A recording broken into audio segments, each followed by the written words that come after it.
माझे तुझ्यावर खूप प्रेम आहे, आयुष्यभर जीवापाड प्रेम करेन, आपण लग्न करू असे म्हणून एका तरुणाने 20 वर्षीय तरुणीशी जवळीक साधली. फेब्रुवारीमध्ये तिच्यावर इच्छेविरुद्ध अत्याचार केला.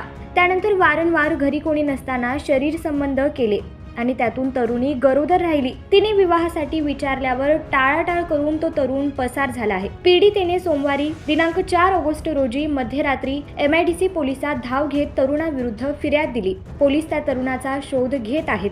अक्कलकोट रोड MIDC परिसरातील मोमीन नगरातील भंगार गल्लीत राहणाऱ्या त्या तरुणाचे नाव अंबर उर्फ युवराज जाधव असे आहे.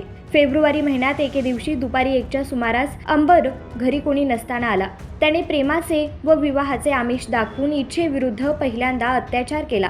त्यानंतर तो सतत घरी येऊ लागला. त्यातून पीडिता गरोदर झाली आणि तिने व तिच्या आईने तरुणाकडे विवाहाबद्दल विचारणा केली. त्यावेळी तो त्यांना टाळू लागला. त्याने घरी येणे देखील काही दिवसांपासून बंद केले होते. आता पीडिता 2 महिन्यांची गरोदर असून गुन्हा दाखल होताच तरुण पसार झाला आहे. प्रेमाचे आमिष दाखवून पीडितेशी जवळीकता साधून तिला गरोदर करणाऱ्या अंबर जाधव याचा शोध पोलीस घेत आहेत. त्याच्या शोधासाठी एक पथक रवाना झाले आहे. सहाय्यक पोलीस निरीक्षक इंगळे हे पुढील तपास करीत आहेत.